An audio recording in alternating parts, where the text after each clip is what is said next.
শিলিগুড়িতে শঙ্কর ঘোষের জনতার দরবার, উত্তরবঙ্গের অভাব অভিযোগ দাবি শুনলেন মন্ত্রী।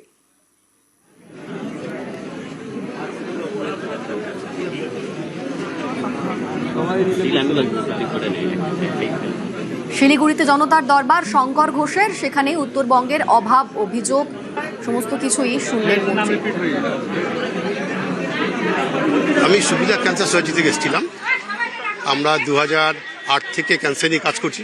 2009 থেকে যেই বিল্ডিংয়ে বসে আমরা কাজ করছি, গার্গী চাচাজির কি ইচ্ছা হলো 2026 জানুয়ারি মাসে এসে আমাকে থ্রেটিং দিল, সুতরাং তোমাকে ছাড়তে হবে।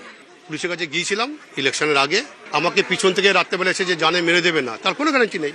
না, বিধায়ককে কমপ্লেনটা দিলাম, আশা করছি যে চেঞ্জ হবে।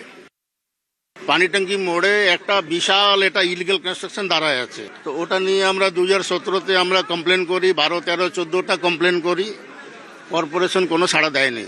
লাস্টে বাধ্য হয়ে আমাদের হাইকোর্টে মুভ করতে হলো। লড়ে পরে হাইকোর্টে কর্পোরেশনকে অর্ডার দিয়েছেন যে এটার মধ্যে 287 অ্যাপ্লিকেবল করে এটা অ্যাকশন নেন।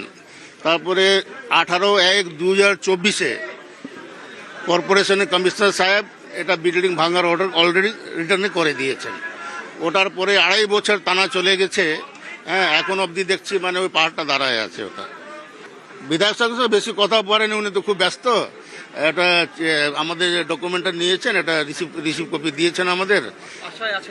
আশায় না, আমরা খুব আশায় আছি। আমরা প্রত্যেকটা আজকে আমরা করেছি কর্পোরেশন, এসডিও অফিস, থানা, ল্যান্ড এবং যেগুলো অন্যান্য দপ্তরের অভিযোগ, সেগুলো আমি কলকাতায় পৌঁছে দেবো। বাদ বাকিটা আমার সিস্টেমের মধ্যে এই অফিসগুলোতে চলে যাবে।